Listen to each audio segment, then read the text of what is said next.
UP UPTET clear करना चाहते हो, हिंदी में 30 में से 30 लेके आना है, तो डियर ये टॉपिक्स बिल्कुल मिस मत करना। आज हम यहाँ पर अपनी नई सीरीज को शुरू कर रहे हैं, जिसका हम चैप्टर नंबर फर्स्ट करेंगे। एक बार शुरू करने से पहले मैं आप सभी को यहाँ पर टॉपिक्स बता देती हूँ, जिससे बाहर एक भी क्वेश्चन नहीं आएगा। हिंदी में 30 में से 30 डेफिनेटली आपके आएंगे अगर आप इस सीरीज को फॉलो करोगे तो। ठीक है, करें शुरू, आ जाओ। Hello everyone, this is Shivani, welcome back to YouTube channel Education Classes. So dear, आज इस वीडियो में हम डिटेल में एक बार पूरा का पूरा कॉन्सेप्ट समझ लेते हैं। यहाँ पर क्या है, यूपी टेट के अंदर हिंदी के जो भी क्वेश्चंस आते हैं 30, उसमें जो टॉपिक रिपीटेडली बार बार पूछे जाते हैं, आज तक जो बार बार पूछे गए हैं डियर, मैंने उनको एनालाइज करके लिख लिया है और यहाँ पर बच्चों को पीडीएफ भी दे दी गई है। लेकिन एक बार मैं यहाँ पर आज जो हम चैप्टर नंबर फर्स्ट स्वर और व्यंजन को करना शुरू कर रहे हैं, जिसमें आज हम स्वर समझेंगे, कल हम व्यंजन समझेंगे, क्योंकि एक ही वीडियो में दोनों को समझेंगे तो बहुत ज्यादा यहाँ पर क्या है, थोड़ा सा कंफ्यूजन हो सकते हैं बच्चों में। इसलिए हम एक एक करके बिल्कुल छोटी छोटी वीडियोस बनाएंगे, ज्यादा लंबी भी नहीं। आज हम स्वर को समझेंगे, कल वाली वीडियो में हम व्यंजन को समझेंगे। जब दोनों क्लियर हो जाएगा, परसों वाली वीडियो में हम इससे रिलेटेड जितने भी पीवाईक्यू आए हैं उनकी क्लास रखेंगे, उनको समझेंगे अच्छे से डिटेल में। ठीक है, तो यहां पर है, आप लोगों को सामने स्क्रीन पे दिख भी रहा है, ये हमारे 30 क्वेश्चंस की सीरीज शुरू हुई है, जिसका आज चैप्टर नंबर फर्स्ट है स्वर और व्यंजन। डेट शुरू करने से पहले मैं आप लोगों को अब एक बार एनालाइज किए हुए टॉपिक्स बता देती हूँ। डेट ये हमारे क्या है, यूपी टेट में रिपीटेडली जो हमारे टॉपिक्स हैं वो है हमारे। ठीक है, आप देखो हमारे जो हिंदी के 30 क्वेश्चंस आते हैं ना यूपी टेट पे, उनको 3 हिस्सों में बांट रखा है। पहला तो आपका आता है अनसीन पैसेजेस, दूसरा आता है व्याकरण पोर्शन, तीसरा आता है हिंदी साहित्य। ठीक है, 5 से 6 क्वेश्चन हिंदी साहित्य के भी देखने को मिलते हैं यूपी टेट के अंदर। तो यहाँ पर डियर देखो, हमारा मैंने अच्छे से एनालाइज किया कि अनसीन पैसेज से 5 क्वेश्चन आ जाते हैं। 5 मान लो यहाँ पर साहित्य के आते हैं, तो डियर 10 को हटा दो तो यहाँ पर 20 क्वेश्चन अभी भी क्या व्याकरण के हैं, जिसके अंदर थोड़ी सी क्या है, हिंदी भाषा से रिलेटेड बोली वगैरह, उनके भाषा परिवार, थोड़ा सा हिंदी साहित्य यहाँ पर भी ऐड है। लेकिन ये हिंदी साहित्य नहीं कहा जा सकता, ये हिंदी भाषा का इतिहास से रिलेटेड कुछ क्वेश्चंस हमारे व्याकरण में मिक्स अप है। ठीक है, इन 20 क्वेश्चन में 2-3 क्वेश्चन है, बाकी सारे जो बचे हुए क्वेश्चन है वो सारे के सारे व्याकरण है, जिसके अंदर मैंने बिल्कुल क्या है एनालाइज किया। तो डियर सबसे पहले आप देखो, टॉपिक आपको दिख रहा है उच्चारण स्थान। उच्चारण स्थान का मतलब है स्वर और व्यंजन में जो हम व्यंजन है उनका उच्चारण कहां से होता है, क्या वो नाक से निकलते हैं या फिर क्या होस्ट से निकलते हैं या मूर्ध है। ये सारी चीजों के बारे में डिटेल में हम व्यंजन वाली कल वाली क्लास में समझेंगे। आज हम समझेंगे स्वर क्या होते हैं। तो बेसिकली ये क्वेश्चंस रिपीटेडली आते हैं कि उच्चारण बताओ, अगर एक वर्ड लिख दिया है व्यंजन, ये कहां से उच्चारित हो रहा है, तो आपको ये क्वेश्चन 2 से 3 हर बार पेपर में देखने को मिलता है। तो ये कल वाली क्लास कंप्लीट होते आपका पूरा क्लियर हो जाएगा। परसों मैं क्वेश्चंस भी करवाऊंगी कि कौन से क्वेश्चन आए थे, कैसे थे, वो सारा का सारा टॉपिक बिल्कुल समझ में आ जाएगा बहुत ही इजी वे में। तीसरा टॉपिक आपको दिख रहा है विशेषण। विशेषण आपको पढ़ना ही है, सारी चीजें उसके बारे में और उसके क्या है प्रकार देखने हैं। समास, समास यहाँ पर क्या है, बिल्कुल आपको समास पढ़ना है। विलोम शब्द आते हैं, तत्सम तद्भव आते हैं, मुहावरे आते हैं, लकोक्तियां आती है, स्पेलिंग आएगी आपकी, स्पेलिंग मतलब वर्तनी आएगी, उपसर्ग और प्रत्यय है, वन वर्ड सब्स्टिट्यूशन है हिंदी में, और हिस्ट्री ऑफ हिंदी मतलब हिंदी के बारे में आपको उसके इतिहास कहाँ से शुरू हुआ, कौन सी बोलियां हैं, कितने भाषा परिवार है, कितनी भाषाएं हैं बोली जाती है, वो सारी चीजों के बारे में डिस्कशन करेंगे। अब यहाँ पर पर्यायवाची शब्द आपको वोकैबुलरी अपने आप पढ़ना पड़ेगा डियर, रोज के रोज 10 से 12 20 ऐसे ले लो कि हाँ आज 20 किए, कल 50 करने हैं, उसके बाद ऐसे बढ़ाते जाओ। उसके बाद आपके क्वेश्चन रिपीटेडली पूछे जा रहे हैं, टाइप ऑफ वाच्य से, वॉइस कितने प्रकार के होते हैं, वो सारी चीजें, हिंदी भाषा परिवार से रिलेटेड, कारक से क्वेश्चन बहुत पूछे जा रहे हैं। उसके बाद स्वर और व्यंजन के अंदर जैसे कि अल्पप्राण और महाप्राण क्या होता है, वो सारी चीजें व्यंजन वाले चैप्टर में कल क्लियर हो जाएगा। आज बिल्कुल स्टार्टिंग है, इसलिए ज्यादा हैवी नहीं लेना है। स्वर हम समझेंगे, स्वर क्या होता है उसके बारे में, और डिटेल में व्यंजन कल पढ़ेंगे। और सबसे ज्यादा क्वेश्चन स्वर और व्यंजन से रिपीटेडली आता है, चाहे वो यूपी टेट हो, चाहे वो आपका क्या एच टेट हो, या आपका डीएसएसबी का हो, कोई भी पेपर हो डियर, ये आते ही आते हैं। ये टॉपिक है हिंदी व्याकरण में, अगर क्वेश्चन आएंगे तो इनसे बाहर आ ही नहीं सकता है। ये टॉपिक्स तो सारे के सारे कवर करने ही पड़ेंगे ना।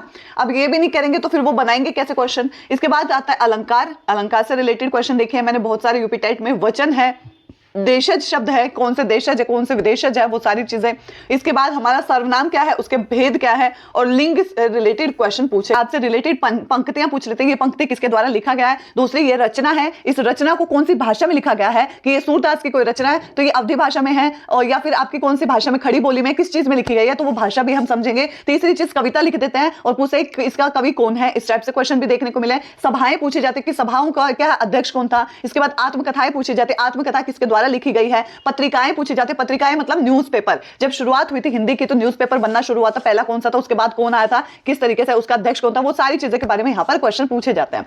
ये हमारा क्या था, हिंदी साहित्य का ये हमारा सिलेबस था, हिंदी व्याकरण का सिलेबस था, सारा का सारा यूपी टेट में रिपीटेडली इन्हीं क्वेश्चंस, इन्हीं टॉपिक से क्वेश्चन आता है, इससे बाहर एक क्वेश्चन भी नहीं आएगा। डियर आपको ये बताना इसलिए जरूरी था कि अब हमने जो सीरीज शुरू की है, इन टॉपिक्स को हम सबसे पहले कंप्लीट करके और प्रैक्टिस कर देंगे कि हमारा एक भी क्वेश्चन गलत ना होने पाए। ठीक है, इसलिए आपको ये दिखाना जरूरी था कि आपको आइडिया लगे कि मैम इसके बाद क्या क्या करवाएगी। तो डियर आज हम अपना स्वर और व्यंजन वाला चैप्टर शुरू करें, जिसका पार्ट 1 है ये, जिसमें आज डिटेल में स्वर समझेंगे, बहुत छोटा सा टॉपिक है। कल वाले में व्यंजन समझेंगे और परसों वाले में इससे रिलेटेड पीवाईक्यू मैंने बिल्कुल पीडीएफ बना रखी है, आप लोगों को मैं भेज भी दूंगी टेलीग्राम पे परसों, ठीक है। तो एक बार आज वाली क्लास और कल वाली अच्छे से समझ लो, परसों वाली जो क्वेश्चंस है वो लाइव में कर लेंगे हम, जिससे क्या है प्रैक्टिस हो जाएगी। कॉन्सेप्ट आपको क्या है रिकॉर्डेड फॉर्म में, और पीवाईक्यू की प्रैक्टिस जो है वो लाइव में क्या करेंगे, ठीक है। बिल्कुल क्लास को मिस मत करना, 200% यहाँ पर 30 में से 30 आ जाएंगे अगर ये जो हमारी सीरीज आज शुरू हुई है इसको आप क्या है देखोगे, सपोर्ट करोगे तो। नेक्स्ट हम क्या है समझेंगे हिंदी। आपका मैंने लिखा है बिल्कुल हैंड रिटन नोट्स मैंने खुद बनाए हैं, ये आप लोगों को अच्छे से समझ में। मोस्ट रिपीटेड टॉपिक है यूपी टेट 2026 में हिंदी व्याकरण का, चैप्टर नंबर 1 है स्वर और व्यंजन है, और सबसे पहले आता है वर्णमाला में। डियर हिंदी में पढ़ोगे ना आप, तो हिंदी में वर्णमाला में 44 हमारे वर्ण स्वीकृत है, मतलब स्वीकार किए गए हैं, जिसको अगर हम बांटेंगे तो हमारे स्वर कितने हैं 11 हैं, और 33 क्या है व्यंजन है, ठीक है। इस तरीके से इनको बांट देते हैं। अब डियर यहाँ पे शुरू करने से पहले बिल्कुल बेसिक चीजों को समझते हैं कि वर्ण क्या होता है। वर्ण मतलब बिल्कुल छोटा सा वर्ड, अक्षर, शब्द, एक इकाई, बिल्कुल सिंगल। वर्ण मतलब भाषा की सबसे छोटी ध्वनि को हम वर्ण कहते हैं। ध्वनि को ही वर्ण कहा जाता है कि हाँ कै, ख, ग, घ, ये सारे क्या है वर्णमाला का हिस्सा है। अब ये वर्ण भाषा के मौखिक व लिखित दोनों रूपों में प्रतीक होते हैं, है ना, कै, ख, ग, इस तरीके से। इसके बाद देखो बिल्कुल ये बेसिक समझ रहे हैं, अभी इंट्रो है कि हिंदी के जो भी वर्ण है ना वो सारे के सारे कौन सी लिपि में लिखे गए, देवनागरी लिपि। तो हमारी हिंदी की जो लिपि है वो कौन सी देवनागरी लिपि है। इसके बारे में भी इतिहास है बहुत कि देवनागरी कैसे नाम पड़ा, वो सारी चीजें हम क्या है साहित्य वाले पोर्शन में पढ़ेंगे। अभी बिल्कुल बेसिक शुरुआत की है कि वर्णमाला, वर्ण क्या होता है, कितने प्रकार के होते हैं हमने देख लिया। स्वर 11 है, 33 व्यंजन है, टोटल 44 है, बस, ठीक है। हम यहाँ पर बहुत डिटेल में, बिल्कुल ऐसा नहीं कि हम 10-10 घंटे की क्लास ले रहे हैं, नहीं, 1.5-2 घंटे में एक स्वर टॉपिक पढ़ा रहे हैं, नहीं। हम सिर्फ एग्जाम ओरिएंटेड चीजों को यहाँ पढ़ेंगे कि एग्जाम में स्वर से रिलेटेड क्वेश्चन कैसे बनते हैं, व्यंजन से रिलेटेड कैसे बनता है। अगर ये पूछ रहे हैं तो कौन सी ट्रिक लगा के हमें आप बिल्कुल आंसर ठीक करना है। हमें यहाँ पर कोई बिल्कुल डिटेल में नहीं, हमें बस ये देखना है कि हम पेपर में क्या है गलती ना करें। इसके बाद अब शुरू करते हैं स्वर। देखो स्वर होता है, एक होता है व्यंजन। स्वर क्या होता है, बिल्कुल सिंपल भाषा में मैंने लिखा है कि आप लोगों को मैं पीडीएफ दे दूंगी कि आप खुद भी प्रैक्टिस करोगे, पढ़ोगे तो बहुत ईजी लैंग्वेज लगे आपको। जिन ध्वनियों के उच्चारण में ना हवा क्या है बिना रुकावट के मुंह से निकलती है उनको स्वर कहते हैं, जैसे ए, आ, ई, उ, ए, ओ, रे। यहां पर क्या है बोलने में 1 सेकंड में कोई रुकावट ही नहीं आ रही है। 1 सेकंड में आप ए, आ, ई, उ, ए, ओ ऐसे बोल पा रहे हो, कोई भी अड़चन नहीं आ रही है। आप बिल्कुल क्या है एकदम से उच्चारण कर पा रहे हो, और यहाँ पर क्या है कोई रुकावट ना आए तो वो स्वर है, और जिसमें थोड़ी सी रुकावट आ जाए तो वो व्यंजन है। ये तो सिंपल बात है। हमने देखा कि डियर हमारे क्या है स्वर कितने हैं 11 प्रकार के हैं, और व्यंजन कितने हैं 33 प्रकार के। व्यंजन 33 है, तो डियर कल वाली क्लास में पढ़ेंगे। स्वर आज हम पढ़ेंगे जिसमें टोटल 11 स्वर हैं, ठीक है। कितने प्रकार के होते हैं, किन किन चीजों के आधार पर उनका बांटा गया है, तो वो सारी चीजें यहाँ पर हम समझेंगे। सबसे पहले हमारा आता है डियर हमारा स्वर हमारे 11 प्रकार के हैं, आपको जैसे दिख रहा है ए, आ, ई, उ, ए, ओ और र। ये हमारे 11 क्या है स्वर है। अब इससे क्वेश्चन कैसे बनता है तो ये देख लो भाई। स्वर से क्वेश्चन बेसिकली यही बनते हैं कि जो हमारा ए है, मतलब जो स्वर है, कोई वर्ड लिख दिया कि ये मान लो ए पूछ लिया या आ पूछ लिया या ई पूछ लिया, कुछ भी, ये पूछा जाता है कि उच्चारण स्थान बताओ। जिस तरीके से व्यंजन मैंने कहा था ऐसे ही स्वर भी पूछे जाते हैं कि इनका उच्चारण कहां से हुआ है। डियर बिल्कुल स्क्रीन पे विजिबल है, साफ अक्षरों में लिखा है ए और आ है ना, जो ये हमारे कंठ से निकलता है। जब आप बोल के देखो ए, आ, ये यहां से कंठ से निकल रहे हैं, ठीक है। ई और ई हमारे क्या है तालव्य, मतलब जो तलवा होता है ना, ये जीभ, ये ऊपर वाला हिस्सा, यहां पर ई यहां हमारी जीभ जा रही है, तो ये हमारा कहां से है तालव्य। इसके बाद ऊ, और ऊ कहां है ओष्ठ। ऊ बोलते हुए हमारे होठ देखो कैसे हो जाता है ऊ, तो इसका उच्चारण स्थान जो है डियर वो क्या है हमारा ओष्ठ से, ठीक है। अब यहां तक बिल्कुल सिंपल है, अलग अलग है, कंठ, तालव्य, ओष्ठ। बोल कर डियर अगर आपको ये याद भी नहीं रहे ना कि कंठ से था, तो वहां पर आप झट से बोलने की कोशिश कर लो कि ए पूछ रहे, तो ए कहां से पता चल रहा है ए, तो हाथ लगा के बोल कर देखो, बोल कर ही समझोगे। तो यहाँ पर ए जो है वो कंठ से निकल रहा है, आंख जो है कंठ से, ई जो है तालव्य, और बड़ा ई तालव्य, ऊ है हमारे ओष्ठ से, और बड़ा ऊ भी ओष्ठ से। अब यहां तक क्लियर है, ये बिल्कुल सिंपल है। लेकिन इसके बाद जब आता है ना ए और ए, ओ और रे, जब इन पे बात आओगे तो डियर ये सारे के सारे क्या है, ये मिक्स होकर बने हैं, ठीक है। ये मिक्स होकर चीजों से बने हैं, जैसे कि ए, जैसे हमारी ए दिख रहा है, ए और ए दिख रहा है डियर, ये हमारे दो चीजों से बना है, कंठ तालव्य, कंठ प्लस तालव्य से मिलकर बना है। बोलकर देखो, यहाँ पर जीभ जो है वो तलवे पर भी लग रही होगी, और साउंड कहां से गले से आ रहा है, तो ए ओ करोगे, जैसे ओ और ओ देखोगे तो डियर ये हमारे कंठ प्लस ओष्ठ से बनकर आ रहा है, कंठ प्लस होठ, होठ जैसे ओ करते हुए हमारे होठ जैसे ऊ बोलते हुए हमारे होठ हो रहे थे, सेम ऐसे ही। तो कंठ प्लस ओष्ठ हमारा कंठोष्ठ बोल सकते हैं। और यहाँ पर बच्चा क्या, र,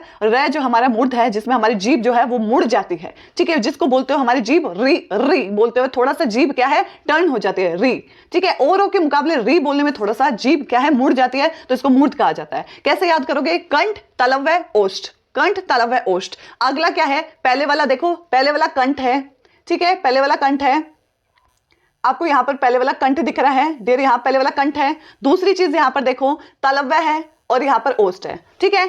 जैसे ही याद करोगे इससे आगे क्या था, तो यहां पर पहला वाला ले लो, साथ में क्या है सेकंड वाला ले लो, तो हमारा दोनों मिलकर क्या हो जाएगा, हमारा कंठोष्ठ बन जाएगा। जैसे ही आगे वाला आएगा तो डियर हमें फिर से कंठ ले लो, प्लस यहाँ पर इस वाले को मिला लो, तो हमारा ये वाला बन जाएगा। ये ट्रिक है कि आप इजीली लर्न कर सकते हो। कंठ प्लस ओष्ठ बन गया तो कंठोष्ठ हमारा ओ वाला, और कंठ प्लस क्या है तालव्य बन गया, तो यहाँ पर क्या है कंठ तालव्य, मतलब आपका क्या है ए और ए वाला बन जाएगा। तो ये चीज आपकी थी यहाँ पे, ठीक है। तो आई होप समझ आया होगा। ये थोड़ा सा आपको क्या है ट्रिक के माध्यम से करना पड़ेगा।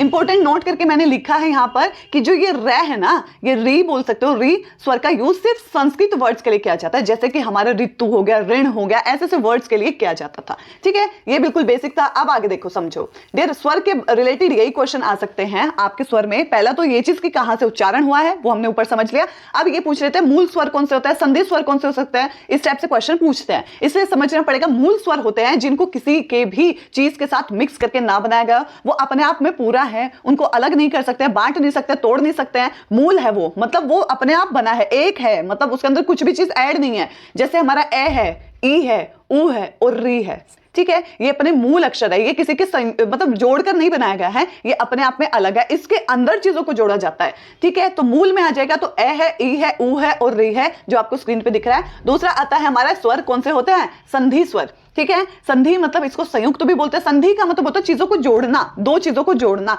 जब संयुक्त का मतलब यही होता है, दो चीजों को जोड़ा जाता है। डियर हमारे जो स्वर हैं, ए है, ओ हो, ओ, ठीक है, ये हमारे क्या है, ये हमारे संधि स्वर है। इनके अंदर क्या है डियर, जब आप क्या है, आपको दिख रहा होगा यहाँ पे, जब आपको क्या है ए और ई को जोड़ोगे, ए और ई को जोड़ोगे तो ये हमारा ए बनता है, ठीक है। यहाँ पर ए देखो ये छोटी मात्रा का है, तो डियर यहाँ पर ए भी छोटा है और ई भी छोटा है। लेकिन जब यहाँ पर ई बड़े वाला आ जाएगा तो यहाँ पर एक, दोनों में से एक चीज बड़ी होनी चाहिए। जैसे ए है यहाँ पर, तो ए के साथ बड़ी ई लगाई है, और नीचे अगर बड़ा आ ले लिया है तो छोटी ई लगाई है। दोनों में से एक बड़ा होगा, कोई सा भी, चाहे वो ए लगा लो या ई लगा लो, तो डियर यहाँ पर ऊपर क्या है, ए बड़े वाला बनकर आएगा, ठीक है। दूसरी चीज यहाँ पर देखो, इसके बाद आता है हमारा, इसके बाद आता है हमारा ओ में क्या है, जैसे ही ओ आएगा तो ए प्लस ओ हमारा क्या हो जाएगा, ओ बन जाएगा। लेकिन जैसे ओ डबल वाली आ गई, बड़ी मात्रा आ गई, तो इन दोनों में से कोई एक चीज बड़ी होनी चाहिए, या तो ए बड़ा हो या ऊ बड़ा हो।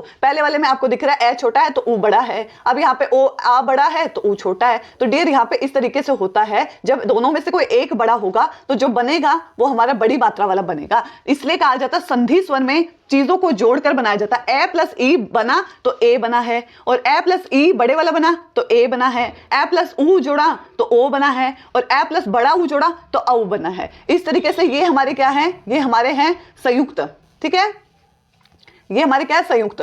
तो इस तरीके से हमने देखा संयुक्त स्वर। इसके बाद देखो डियर, नेक्स्ट स्वर होता है ह्रस्व स्वर। ह्रस्व स्वर ट्रिक ये है जिनके उच्चारण में बहुत ही कम समय लगता है, जिनके अंदर एक मात्रा होती है, या छोटी मात्रा बोल सकते हो, छोटी मात्रा वाले शब्द सारे के सारे क्या है, स्वर हमारे कहलाते हैं ह्रस्व स्वर, ठीक है। जैसे ए है, इसके अंदर छोटी मात्रा है, कोई बड़ी नहीं है, ई है छोटा है, ऊ है छोटा है, और री है छोटी मात्रा लगती है, क्योंकि इसको री लिखा जाता है डियर। इसको कैसे है, री ऐसे लिखा जाता है, ठीक है। इसलिए आपको क्या है, ये इजिली समझ में आ जाएगा। इसके बाद आता है हमारा क्या है, दीर्घ। दीर्घ का मतलब होता है बड़ा, वैसे भी आपको पता है दीर्घ का मतलब होता है बड़ा अक्षर, ठीक है। जिन उच्चारण में अधिक समय लगता है, या बड़ी मात्रा वाले शब्द बोल सकते हो, या दो मात्रा वाले शब्द बोल सकते हो, और सारे दीर्घ मात्रा में आते हैं, दीर्घ स्वर के अंदर आते हैं। जैसे आपको दिख रहा है क्या क्या है हमारा। इसके बाद आप आ है, ई है, बड़ा ऊ है, ए है, ओ है, ओ है, ठीक है। इसके अंदर क्या बड़ी मात्रा लगी हुई है। छोटे वाले हमारे क्या है, हमारे छोटे वाले हमने ऊपर समझ लिया, छोटे वाले हमारे ह्रस्व है, तो बड़े वाले हमारे दीर्घ है, ये चीज है। इसके बाद आता है हमारा प्लुप्त। प्लुप्त होता है जो अब लुप्त हो चुका है, गायब हो चुका है। तो ये हमारा जो आपको सिंबल दिख रहा है डियर, ये हमारा सिंबल अब गायब हो चुका है, इसको यूज नहीं किया जाता, ये विलुप्त हो चुका है, प्लुप्त हो चुका है। और कई बार पेपर में पूछा जाता है, डीएसएसबी का फेवरेट क्वेश्चन है कि प्लुप्त स्वर कौन सा है, तो देखना है कि जीभ के आधार पर कितने स्वर कितने प्रकार से बांट रखा है, तो 3 प्रकार से बांट रखा है। अगु, आगे की तरफ जीभ जाएगी, मध्य, मध्य का हिस्सा जीभ का इस्तेमाल होगा, पश्य और पीछे का हमारा इस्तेमाल होगा। बस इससे ज्यादा यहां से ये क्वेश्चन नहीं बनता है। जिस टाइप से क्वेश्चन बना है मैं डिटेल में आपको समझा रही हूं। इसके बाद आता है होठ के आधार पर बटा है, जो होठ के आधार पर कितने प्रकार से होता है हमारा, तो डियर हमारा होठ के आधार पर यहां पर स्वर जो है वो 2 प्रकार से है, वृत्ताकार मतलब सर्कल और अवृत्ताकार मतलब जो सिंपली हम ऐसे बोलते हैं। ठीक है, जैसे आप बोल के देखो ऊ ऊ ओ, तो हमारा जो होठ है वो ऐसे बन रहा है। लेकिन अवृत्ताकार में क्या है, अवृत्ताकार में ए आ ई ए ओ, तो ये ओ तो उसमें आ जाएगा ए, तो मतलब ऐसे रह रहा है होठ, ओ नहीं बन रहा है। जब वृत्ताकार होगा तो वो गोल बन जाएगा अवृत्ताकार। तो ये होठ के आधार पर स्वरों को बांट रखा है, बिल्कुल सिंपल है।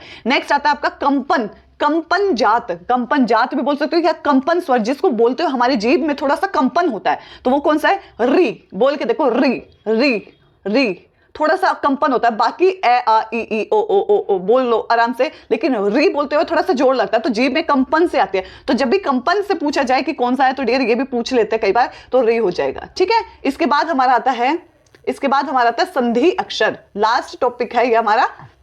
ज्यादा बड़ी वीडियो करनी नहीं है, छोटी सी चीज थी। हमें यहाँ पर स्वर समझ लिया, कल व्यंजन समझ लेंगे, परसों हमारे दोनों कंप्लीट हो गए। डिटेल में क्वेश्चन करेंगे, यूपी टेट के रिवीजन, बिल्कुल प्रैक्टिस, जो पीवाईक्यू आए हुए हैं, पूरी पीडीएफ तैयार कर रखी है मैंने, परसों हम उसको डिटेल में करेंगे। और वो डियर आई थिंक लाइव में करना चाहिए कि बच्चे यहाँ पे इंटरेक्ट कर पाए ये दोनों चीजों को समझने के बाद।